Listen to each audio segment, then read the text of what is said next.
tutorial to the Element editor. This particular version of the Element editor was released by Compa on the Rage Zone forums. That's where I got it from, at least. He also translated some of the many labels in this tool, so a big thank you to him, or her, who knows, for that. And the link to that in particular forum thread can be found in the description of this video. So this video is going to be the basics of using this tool, so we're not going to go into too much detail as to how to actually edit things inside of Element.data. This is just going to be learning to use the tool itself. So this is the tool that you see on screen right now. This is the tool in question. So this particular tool will work with versions 12, 64, 1317, 1330, and a little bit of older version 1243. So those are the ones that it works for, or at least we know that it works for. So the first thing you're going to want to learn to do is open your file. So what you're going to do is you're going to go and press this button up in the top left. It's going to bring up your bog standard file opener. What you want to do is you want to go to your client directory. You're going to go to Element. This is where you'll find the Element.data file. You're going to go to Data, and it's going to be sitting right there looking pretty for you.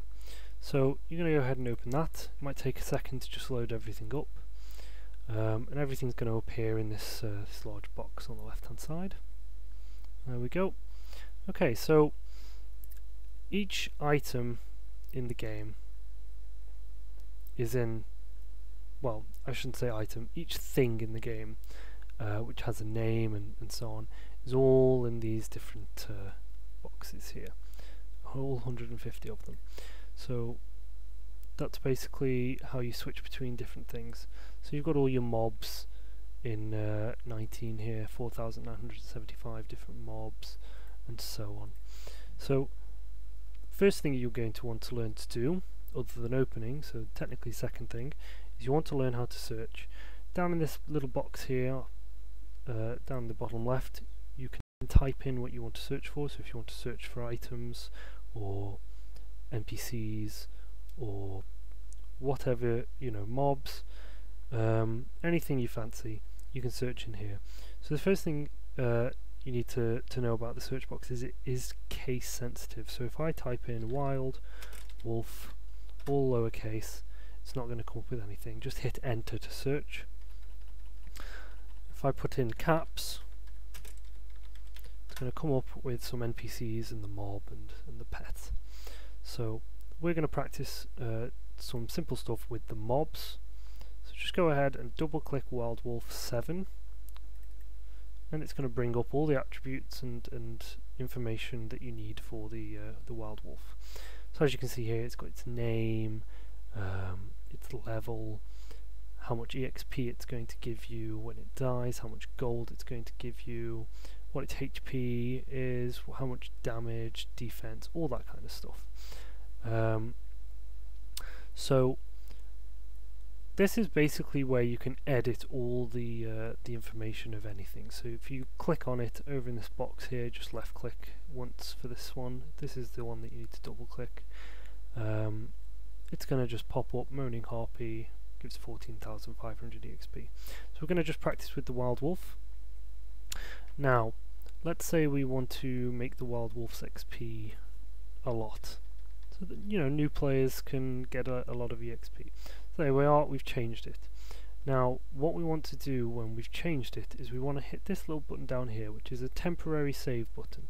So anything you do on this page, this is the next page button down here, and this is the previous page, and this is the page ID. So there we are, page 2.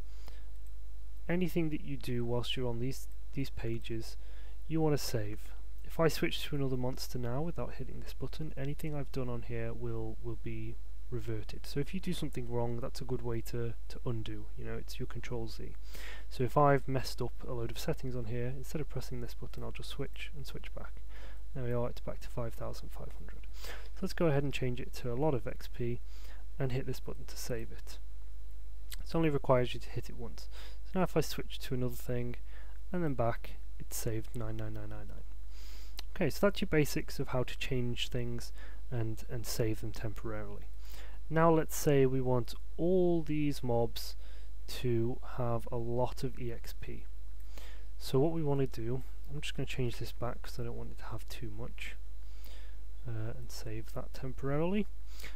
This little button up here is going to check every single mob in the entire list, all 4,975 of them. This little checkbox here. With them all checked, we can use these functions down here to mass change individual things. So what you want to do is you want to select which thing it is in particular that you want. So let's say you want every single mob to have, let's say, times 500 EXP. Now I know there's different ways of doing this on server side and so on, but let's say that you're a novice, you don't really understand that, or you don't have the right tool. This is a way about going about it, which is, it works, so that's pretty good. So let's go ahead, we've selected EXP. Now these things along here are all different. This one here is add. So if I wanted to add 100 to each and every single one of these, I type into 100 on this box. That's add. I'll include a translated version of this in my thread, which will be linked in the description. So this is add. I want to add 100 to every single one of these. This is the apply button. So once you're happy with the settings, I've selected EXP, I've selected add, I've selected 100, I'm going to hit OK, and this should change to, might take a while because it's going to have to do it to all of them. There we are, 5,600 EXP. Let's say I'm not too happy with the high amount of EXP that I've just given to everything. I'm going to select subtract. So this is subtract here. I've selected EXP, subtract 100, these are all selected. Let's go ahead and hit apply. It's going to take a second to do it. And there we are, back to 5,500. So let's say we want to make it so that all the mobs have times 500 EXP. We're going to go ahead and select this one. This is multiply. 500, make sure we've selected EXP from our ID list. And we're going to hit apply. It's going to take a little while to do this because it's going to have to do the calculations. Oh, it's crashed. Oh no, it hasn't. Good. I'm not quite sure what it's done there. I should have probably translated that error file. Let's go ahead and try that again. It was giving a value that was way too high. That was too big to fit in these boxes. So let's try and do it with something a little bit smaller. Let's try just multiplying it by 2 is what I believe might have done. So this should change to 11,000. There we are, 11,000.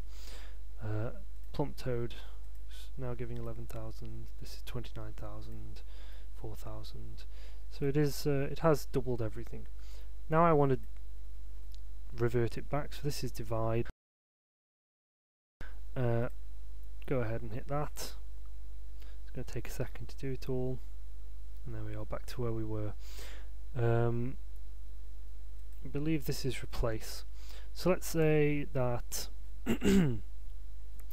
all of the mobs, about 8 of them, have a drop table of 2,458, or some of them have 14 defense, and that's not acceptable. What we can do is we can filter. This is basically the find and replace function for this game, for this editor. I'm going to type in 14, and we're going to replace 14's any 14 value that is in the defense. So we're going to select defense, and this is basically replace. So any 14 value that is in this box for any of the selected is going to change to 15. I'm going to execute that. It's going to take a second to do it. There we are, 15. So I don't know if any of the other ones did have 14 in their defense, but they're now 15. So that's pretty good. That's pretty basics of how to change large numbers of large values at the same time for a lot of these. So that's basically that.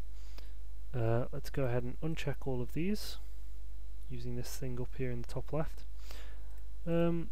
So let's say we wanted to duplicate something. This is the only way of adding a new item to the game. You have to duplicate an old item and then customize that new item to fit what you wanted it to be in the first place. So what we're going to go ahead and do is we're going to clone the wild wolf. I want a new mob. The wild wolf is a nice bog standard mob. It doesn't have any crazy skills.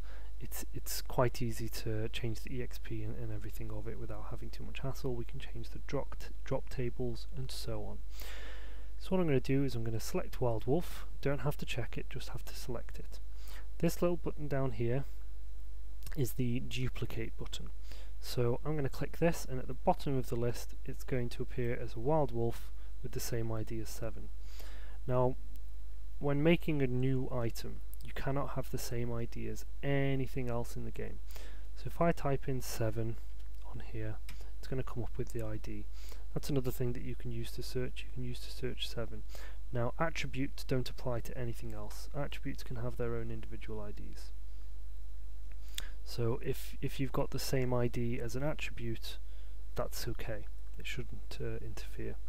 So let's say 56,000. Search 56,000 as an ID. It should come up. Oops, sorry, I forgot that I'm using my already customized version. 57,000 should come up with nothing. There we are. So that's an easy way to find out if your ID is free. Just do a quick search for it. If not, feel free to go ahead and set the new ID. Remember to use the temporary save button. So there we are. Wild wolf, new wild wolf with the ID of 5700. So if you were to save this, put it all up on your server, and then use it in game, you could summon a wild wolf with the create creature code of 57,000 rather, and you could change the name of it, you could change its level, and so on. Now, what we want to do is get rid of it. So I don't like this wild wolf. It's been barking up the wrong tree. So what I'm going to do is I'm going to use this button here to go ahead and delete it. So we are, it's deleted from the list. Now do be careful because it doesn't ask you to confirm. So if you accidentally go ahead and hit delete, that's gone. No way of getting it back, unless of course you reopen your Element.data with this, and it will just reopen as was. Okay, so that's some of the basics of how to use it. Now what we want to do is we want to learn how to save it correctly. So I'm going to hit this button here. This is the save button, and it's going to pop up with a message that says your data has saved with this name. So just to make sure that we know exactly that it's saved correctly, I'm going to change this to Donkey Kong. I'm going to use the temporary save button. Now you need to use the temporary save button before you save. Now I'm going to hit save, and it's going to pop up with the message after it's finished saving. So it's told me where it is, and it's told me that this is the name. So compare.al elements.data. So if I hit OK on that, that's cool. I'm going to bring the folder where it's saved. So as you can see, elements.data here, it's a data file. All we need to do is rename this to elements.data, and we can then implement that into our game. So thank you for watching. All the information that you need for getting this tool and the credits to Compa for releasing it and for translating it are in the video's description.